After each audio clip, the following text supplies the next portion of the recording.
Hello everyone. Today we will start from question number 4 of exercise 6.3. In figure, if lines PQ and RS intersect at point T such that angle PRT is 40 degree, RPT is 95 and TSQ is 75 degree, then we have to find the value of angle SQT. देखो ये हमारे पास एक figure दी हुई है, इसमें कह रहे हैं जो ये लाइंस है PQ और RS ये एक दूसरे को इंटरसेक्ट कर रही है किस पॉइंट पर, T पॉइंट पर, और जो एंगल है ये PRT that is 40 degree and RPT is 95 and TSQ is 75 degree. Find out करना है हमें एंगल SQT, मीन्स आपको ये एंगल फाइंड करना है. तो ये एंगल हम कैसे फाइंड आउट करेंगे? अब देखो इस ट्रायंगल में हमारे पास दो एंगल गिवन है. अगर हम एंगल सम प्रॉपर्टी का यूज करके इस एंगल को फाइंड आउट कर लेते हैं, क्या होती है एंगल सम प्रॉपर्टी ट्रायंगल की, कि ट्रायंगल के एंगल का सम कितना होता है 180 डिग्री. अगर हम इस एंगल की वैल्यू फाइंड आउट कर ले, सपोज मैं इसको नाम दे देती हूँ एंगल 1, ठीक है, और इसको मैं नाम दे देती हूँ एंगल 2. तो ये दोनों कैसे एंगल है? वर्टिकल अपोजिट एंगल है. तो जो इस एंगल की वैल्यू आएगी वही एंगल 2 की वैल्यू होगी. तो बस जब इस ट्रायंगल में एंगल 2 की वैल्यू हमें पता होगी और एक एंगल 75 डिग्री है, तो इसको भी हम कैसे निकाल सकते हैं? Bye angle sum property. दो एंगल हमारे पास होंगे तो थर्ड एंगल वहां से हम क्या कर लेंगे, फाइंड आउट कर लेंगे. ठीक है, क्योंकि हमें लाइंस पैरेलल नहीं दी हुई. अगर लाइंस पैरेलल होती फिर तो हम डायरेक्टली अल्टरनेट एंगल्स का की प्रॉपर्टी यूज करके इनको फाइंड आउट कर सकते थे, बट हमारे पास कुछ भी ऐसा गिवन नहीं है कि लाइंस पैरेलल है. तो हम क्या करेंगे, इसमें एंगल सम प्रॉपर्टी का यूज करेंगे. तो लेट्स स्टार्ट द सॉल्यूशन. सबसे पहले लिखते हैं कि गिवन में क्या क्या है हमारे पास. PQ एंड RS इंटरसेक्ट कर रहे हैं, मतलब ये दोनों लाइंस जो PQ और RS जो हमारी लाइन सेगमेंट्स हैं वो दोनों इंटरसेक्ट कर रही हैं T पॉइंट पर, और जो जो एंगल गिवन है उन तीनों को मैंने नोट डाउन कर लिया. फाइंड आउट करनी है हमें वैल्यू किसकी, SQT की. ठीक है, अब सॉल्यूशन में स्टार्ट करते हैं. सबसे पहले लेके चलते हैं triangle PRT. In triangle PRT आप चाहो तो नंबरिंग दे दो, नहीं तो इसका नाम भी लिख सकते हो PTR. Angle sum property use करते हैं. एंगल देखो जो जो हमारे इसमें तो नेमिंग इस टाइप से दी हुई है तो हम ऐसे ही नेम उठाएंगे. इसमें PRT प्लस इस एंगल का नाम क्या है RPT, और इसके प्लेस पर हम क्या लिख सकते हैं एंगल 1. आप चाहो तो इसको भी एंगल PTR राइट कर सकते हो. 180 degree angle sum property of triangle. ठीक है, अब PRT की वैल्यू हमारे पास है 40 डिग्री, RPT की वैल्यू कितनी है हमारे पास 95 डिग्री. एंगल 1 तो हमें फाइंड आउट करना है. तो एंगल 1 कितना हो जाएगा 180 डिग्री माइनस इनको प्लस करेंगे 5, 9 और 4 13, तो 10 में से 5 गए 5, कैरी 1 ली थी तो 7 में से 3 गए 4 और 1 में से 1 गए 0. सो एंगल 1 कितना आ गया हमारा 45 डिग्री. और अब एंगल 1 और 2 कैसे एंगल है, वर्टिकल अपोजिट एंगल, तो ये आपस में कैसे होंगे equal. Therefore angle 2 equals to angle 1 vertical opposite angle. So angle 2 की वैल्यू कितनी, सॉरी यार देयरफॉर ना राइट करके देयरफॉर आप इसके आगे राइट करोगे, ये हो जाएगा now angle 2 equals to angle 1, क्योंकि ये कैसे एंगल है vertical opposite angle. Therefore angle 2 की वैल्यू भी कितनी आ जाएगी 45 डिग्री. तो एंगल 1 45 हो गया, 2 45, बट हमें तो किसकी वैल्यू निकालनी है, इस एंगल क्यू की, मतलब एंगल SQT की वैल्यू हमें निकालनी है. वो कैसे निकालेंगे, अब इस ट्रायंगल को लेके चलते हैं हम ट्रायंगल SQT. इसमें यूज करते हैं bye angle sum property. Now in triangle SQT, ठीक है, तो एंगल S और ये 2, मतलब पहले एंगल 2 ले लेते हैं, फिर एंगल S मतलब एंगल TSQ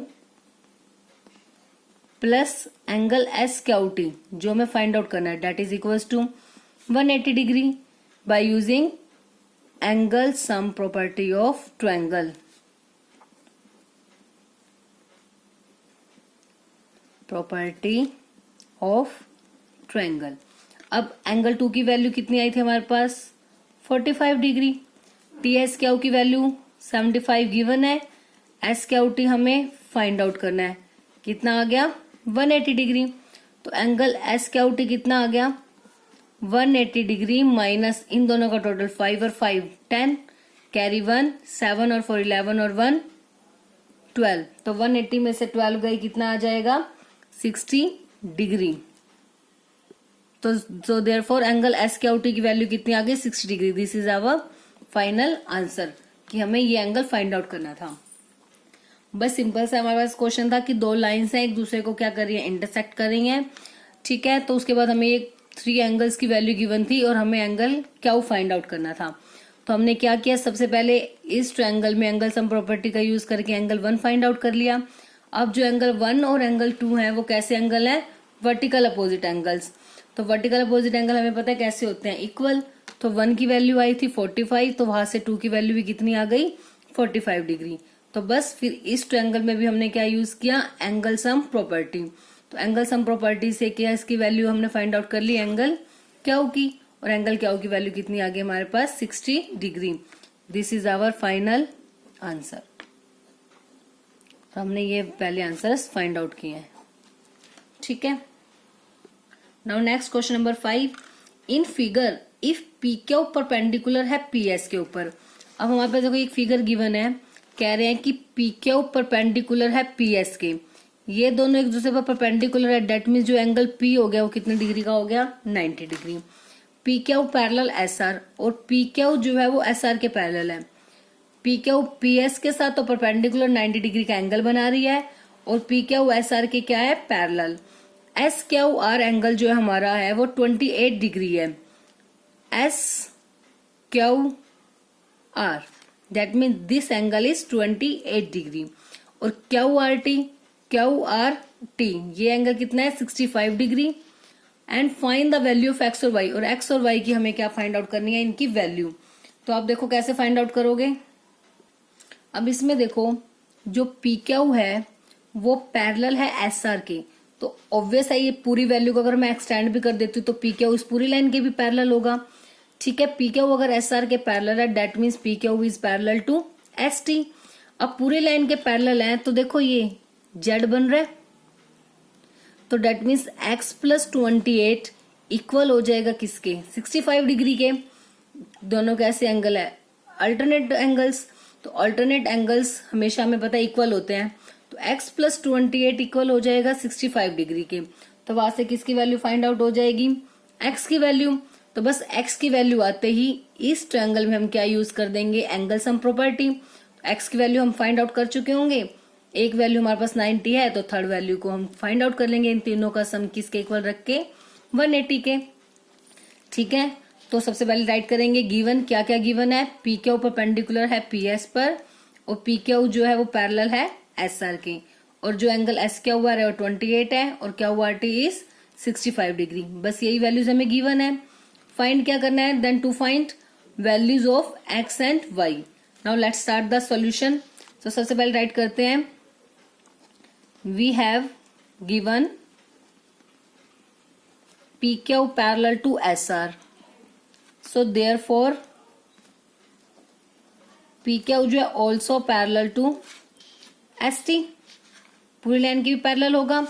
तो इसका मतलब जो ये एंगल कंप्लीट है x plus 28 degree means angle P Q R, angle P Q are that is equal to angle Q R T. ये कैसे एंगल्स हैं आपस में, alternate interior angles, alternate interior angles, ठीक है। हमें पता ऑल्टरनेट इंटीरियर एंगल्स हमेशा इक्वल होते हैं। पी क्यू आर इसका मतलब है ये दो एंगल से मिलके बना है x plus 28 that is equal to Q R T मतलब 65 डिग्री। तो हमें किसकी वैल्यू निकालनी है x की, प्लस का 28 है यहाँ पे आके क्या हो जाएगा माइनस का, तो माइनस कर देते हैं। 15 में से 8 गए 7, हमने कैरी ली थी तो 5 में से 2 गए कितना हो जाएगा 37। सो देयरफॉर x की वैल्यू तो कितनी आ गई 37 डिग्री। एक तो हमारा आंसर आ गया। देखो क्या किया हमने, पी क्यू पैरेलल था एस आर के, तो डेट मीन्स ये कंप्लीट लाइन के भी पैरेलल होगा। तो ये लाइंस, ये कैसा बन रहा है, जेड बना रहा है, तो ये दोनों एंगल्स हो गए अल्टरनेट एंगल। अल्टरनेट एंगल हमेशा इक्वल होते हैं। सो x प्लस 28 इक्वल आ गया 65 के। तो वहां से x की वैल्यू कितनी आ गई हमारे पास, 37 डिग्री। अब हमें वैल्यू किसकी निकालनी है, y की। अब y कौन से ट्रायंगल में है, PSQ। तो y की वैल्यू निकालने के लिए इन ट्रायंगल PQS में हम क्या यूज करेंगे, angle sum property. So in triangle PQS जो एंगल P है plus x plus y that is equal to 180 degree. Reason क्या रहेगा इसका, angle sum property of triangle. Angle sum property of triangle. ठीक है, एंगल P की value कितनी है, 90 डिग्री। x की वैल्यू हमने फाइंड आउट की है, that is equal to 37। So x की वैल्यू हो जाएगी 37, y तो हमें फाइंड आउट करना है 180 डिग्री। ठीक है, अब चाहो तो ये PQ परपेंडिकुलर PS है ना, तो यहाँ पे रीजन लिख सकते हैं, because PQ perpendicular PS, so angle P equals to 90 degree.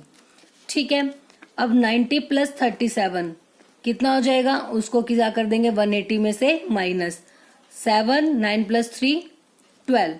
अब माइनस करेंगे, 10 में से 7 गए 3, 7 में से 5 गए, सॉरी 7 में से 2 गए 5, 1 में से 1 गई 0, तो 53 क्या आ गया हमारा इसका आंसर। ये किसकी वैल्यू आ गई, y की। So therefore y equals to 53 degree. This is your answer. तो बस हमें x और y की वैल्यू भी फाइंड आउट करनी थी। x की वैल्यू आ गई अल्टरनेट एंगल के मेथड से। बस x की वैल्यू आते ही इस ट्रायंगल में हमने क्या यूज कर दी, angle sum property. Angle sum property का मतलब होता है ट्रायंगल के एंगल का सम कितना होता है, 180 डिग्री। तो तीनों एंगल का सम हमने किसके इक्वल रख दिया, 180 डिग्री के इक्वल।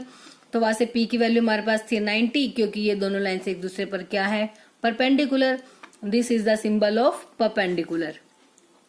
एंड x की वैल्यू हमने फाइंड आउट की थी अभी 37, तो बस y की वैल्यू हमने यहां से निकाली, इन दोनों को प्लस किया और 180 में से क्या कर दिया माइनस।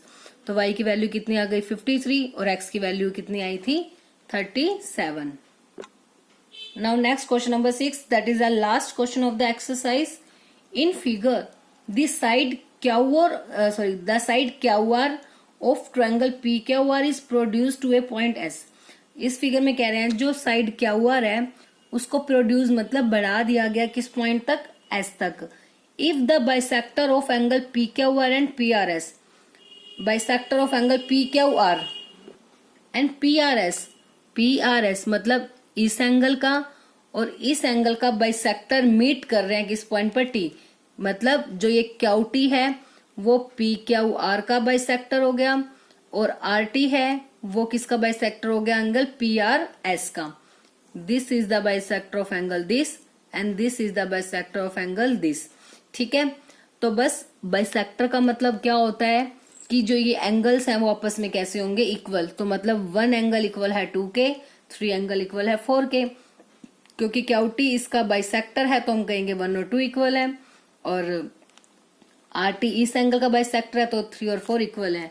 बिकॉज बाइसेक्टर का मतलब होता है 2 इक्वल पार्ट्स में डिवाइड करना। तो एंगल का बाइसेक्टर है मतलब वो एंगल को 2 इक्वल पार्ट्स में डिवाइड कर रहा है।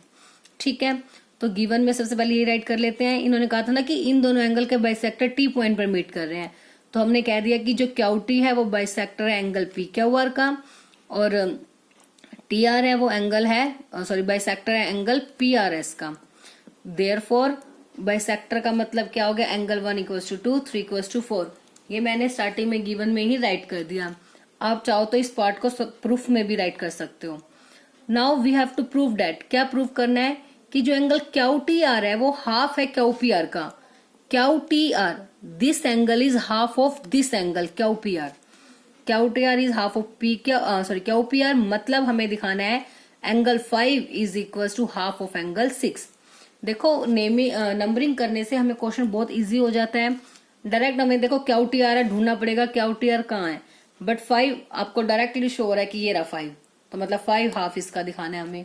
ठीक है, तो नंबरिंग से हमें बहुत इजीली पता लग जाता है कि हम कौन से एंगल की बात कर रहे हैं। तो इसलिए इससे इजी रहता है नंबरिंग से करना, बट नंबरिंग इस फिगर में मेंशन करना बहुत जरूरी है। तो इसको प्रूफ करते हैं। इसको हम प्रूफ करेंगे by using the exterior angle property.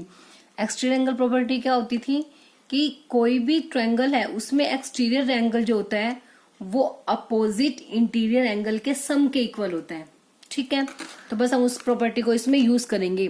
अब देखो जो एंगल 4 है वो एक्सटीरियर एंगल है किसका, ट्रायंगल क्यूटीआर का।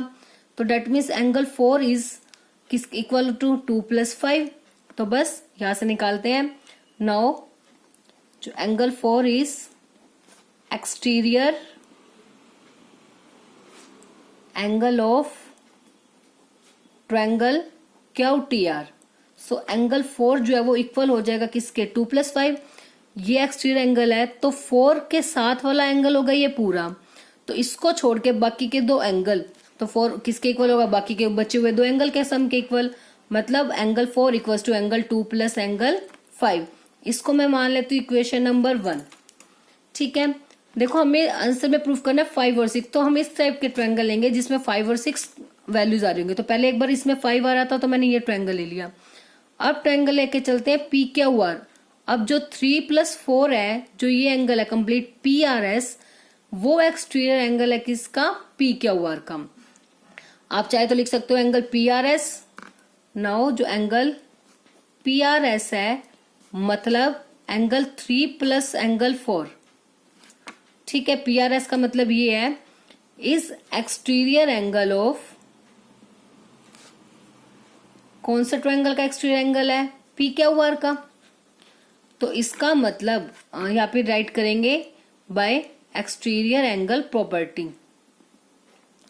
एक्सटीरियर एंगल प्रॉपर्टी, ठीक है। अब PRS मतलब angle 3 + angle 4 that is equals to, ये किसके इक्वल हो जाएगी, इन दोनों का सम। क्योंकि ये जब इस ट्रायंगल का एक्सटीरियर है तो इसके अपोजिट एंगल, इसके साथ वाले छोड़ के बाकी दोनों, तो बाकी दोनों ये कंप्लीट है। मतलब 1 + 2 + 6।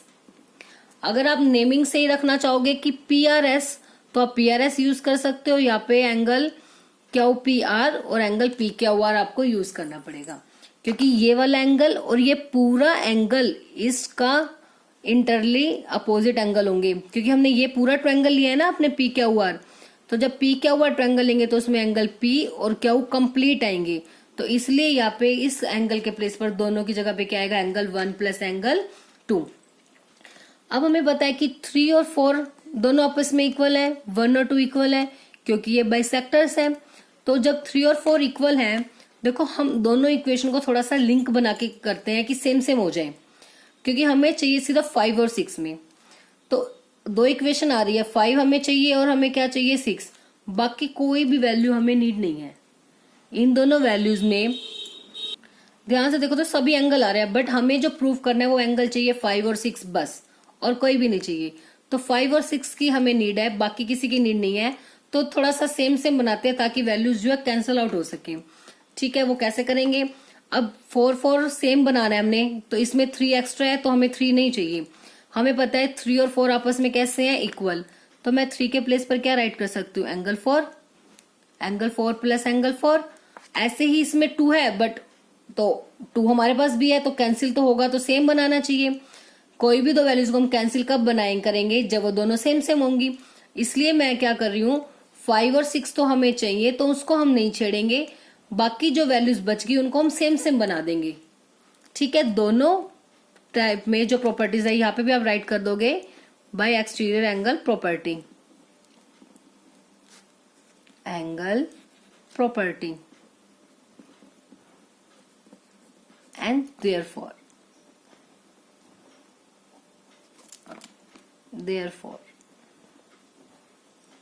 ठीक है, फिर से सुनो मैं क्या कहना चाह रही हूं कि हमारे पास फर्स्ट इक्वेशन आई कि हमने इस ट्रायंगल का एक्सटीरियर एंगल बना दिया। अब सेकेंडली हमें एक और इक्वेशन बनाई कि हमने PQR का एक्सटीरियर एंगल लिया। अब हमें 5 और 6 में रिलेशन दिखाना है जो हमें प्रूफ करना है। तो हमारे पास ये दो इक्वेशंस बन रही हैं, तो उसमें 5 और 6 हमें चाहिए, बाकी किसी वैल्यू की हमें नीड नहीं है। तो हम क्या करेंगे, 5 और 6 को हम नहीं छेड़ेंगे, बाकी की जो वैल्यूज है उनको हम सेम सेम बना देंगे, ताकि दोनों इक्वेशन में से हम जो 5 और 6 के अलावा एक्स्ट्रा वैल्यूज है उनको हम कैंसिल आउट कर सकें। ठीक है, अब वो कैसे करेंगे, देखो 3 + 4 है, और तो 3 और 4 हमें पता है आपस में इक्वल है, ये हमें क्वेश्चन में गिवन ही है, तो एंगल 3 के प्लेस पर मैंने क्या रख दिया, 4 एज इट इज। ऐसे ही हमें 2 चाहिए, 1 नहीं चाहिए, तो 1 और 2 इक्वल है, तो मैंने 1 के प्लेस पर भी क्या रख दिया, एंगल 2 6। तो इसका रीजन देंगे कि एंगल 3 इक्वल है एंगल 4, एंगल 1 इक्वल है एंगल 2, ये कंडीशन हमें क्या है, गिवन। ठीक है, नाउ एंगल 4 + एंगल 4 2 टाइम है, तो 2 एंगल 4 ट्वाइस हो जाएगा। ऐसे एंगल 2 + एंगल 2 2 टाइम है, तो एंगल ट्वाइस हो जाएगा, एंगल 6 एज इट इज। अब मान लो मैं इसमें से 2 कॉमन ले लेती हूँ, या कह सकते हैं हम dividing by 2 on both sides. ठीक है, चाहे आप ऐसा बोल दो या आप चाहो तो डायरेक्ट। अब देखो इक्वेशन 1 में एंगल 4 की वैल्यू है हमारे पास, तो एंगल 4 की वैल्यू हम यहाँ पे पुट कर देंगे। ठीक है, नाउ फ्रॉम इक्वेशन, यहाँ पे लिख देते हैं equation number 2, put value of angle 4 in equation 2 from equation 1। ठीक है, अब इस इक्वेशन में 2 × 4 की वैल्यू कितनी थी, 2 + 5, तो एंगल 4 के प्लेस पे मैंने रख दिया angle 2 + angle 5, that is equals to 2 angle 2 + angle 6। अब इनकी मल्टीप्लाई करेंगे, 2 की मल्टीप्लाई इसके साथ 2 एंगल 2, 4 नहीं बना देना, इनकी मल्टीप्लाई नहीं होगी, दिस इज अ एंगल, ये कोई वैल्यू नहीं है जो हम इसके साथ मल्टीप्लाई कर देंगे, ये सिर्फ एक सिंबल है उस वैल्यू को डिनोट करने का। ठीक है, आप इसको एक्स वाई जेड कुछ भी हम एंगल को नेम दे सकते हैं। तो 2 × angle 2 2 angle 2, 2 × angle 5 2 angle 5 equals to 2 angle 2 + angle 6। अब 2 एंगल 2 से 2 एंगल 2 कैंसिल, तो 2 angle 5 is equals to angle 6। अब 2 मल्टीप्लाई में इधर आके क्या हो जाएगा, डिवाइड में, तो हाफ ऑफ एंगल 6। यही हमें प्रूफ करना था कि एंगल 5 हाफ एंगल 6 का, तो बस मतलब Q T R is half of Q P R, therefore angle Q T R is equals to half of angle Q P R. यही हमने प्रूफ करना था, सो देयरफॉर हैंस प्रूव्ड। एक बार फिर से देखो इस क्वेश्चन को, आप थोड़ा सा लिंक बना के करोगे तो इजी रहेगा। सबसे पहले नंबरिंग दे दी, हमें दिया हुआ था कि जो ये क्यूटी है इस एंगल का बाइसेक्टर है, मतलब एंगल 1 2 के इक्वल है, और टी आर है वो पी आर एस का बाइसेक्टर है, मतलब एंगल 3 और 4 इक्वल है। प्रूफ करने में जो एंगल 5 है वो एंगल 6 का हाफ है। ठीक है, तो सबसे पहले हमने क्या किया, जो क्यूटी आर है ना इसका एक्सटीरियर एंगल लिया, इसका एक्सटीरियर एंगल है 4, तो 4 इक्वल होगा 2 + 5 के इक्वल, क्योंकि एक्सटीरियर एंगल प्रॉपर्टी होती है कि exterior angle opposite interior angle के सम के इक्वल होता है, तो 4 इक्वल होगा 2 + 5 के, तो एक इक्वेशन ये आ गई। फिर हमें क्योंकि एंगल 5 और 6 चाहिए ना, तो पहले 5 है इस ट्रायंगल में, तो मैंने इसलिए इस ट्रायंगल का यूज किया, इसका एक्सटीरियर एंगल। अब हमें चाहिए एंगल 6, तो एंगल 6 कौन से ट्रायंगल में है, पी क्यू आर, तो पी क्यू आर का जो एक्सटीरियर एंगल है डेट इज एंगल 3 + 4, मतलब पी आर एस, जो कि 2 एंगल से मिलके बना हुआ है 3 + 4, तो 3 + 4 इक्वल होगा अपोजिट एंगल मतलब एंगल 6, और ये कंप्लीट एंगल मतलब एंगल 1 + एंगल 2। अब हमें तो प्रूफ में चाहिए सिर्फ 5 और 6, तो 5 और 6 हमें चाहिए, बाकी कोई वैल्यू नहीं चाहिए। तो हम क्या करेंगे, जो जो वैल्यूज इस इक्वेशन में है हम सेम वैल्यूज नेक्स्ट इक्वेशन में ट्राई करेंगे बनाने की, ताकि हम उन सेम वैल्यूज को कैंसिल आउट कर सके। मतलब 5 तो हमें चाहिए, इसको छोड़ दो, 4 और 2 नहीं चाहिए ना, तो 4 और 2 ही सेम बनाएंगे हम इस इक्वेशन में। वो कैसे बनाएंगे, हमें पता है 3 और 4 आपस में इक्वल है, तो 3 के प्लेस पर भी मैं क्या राइट कर सकती हूँ 4। ऐसे ही एंगल 2 मुझे बनाना है, तो 1 और 2 हमें पता है इक्वल है, तो मैंने 1 के प्लेस पर क्या रख दिया 2, तो बस 4 + 4 2 एंगल 4, एंगल 2 + एंगल 2 2 एंगल 2 मतलब ट्वाइस 2 टाइम हो गया, प्लस एंगल 6। अब हमने क्या किया, इक्वेशन 1 से वैल्यू पुट कर दी 4 की इज इक्वेशन 2। अब चाहे तो put value of angle 4 from equation 1 in equation 2। 1 से वैल्यू निकाल के किस में पुट कर दी हमने, 2 में। तो 4 की वैल्यू थी 2 + 5, तो 2 एज इट इज मल्टीप्लाई में एंगल 4 के प्लेस पर रख दिया 2 + 5, और right side as it is. तो 2 की मल्टीप्लाई एंगल 2 के साथ 2 एंगल 2, 2 की मल्टीप्लाई एंगल 5 के साथ 2 एंगल 5। ये एज इट इज 2 एंगल 2 से 2 एंगल 2 कैंसिल आउट, तो 2 एंगल 5 आ गया एंगल 6, तो angle 5 is half of angle 6, और एंगल 5 था एंगल क्यू टी आर, और एंगल 6 था एंगल क्यू पी आर, तो ये इसका हाफ हो गया। तो जो हमने प्रूव करना था वो हमने प्रूव कर दिया। ठीक है, तो बस ऐसे थोड़ा स्टेप वाइज अब क्वेश्चन को करोगे तो आपको कोई प्रॉब्लम नहीं आएगी। बस तो इसी के साथ हमारा चैप्टर यहीं पे फिनिश होता है। आई होप आपको ये कंप्लीट एक्सरसाइज और कंप्लीट चैप्टर अच्छे से क्लियर हो गया होगा।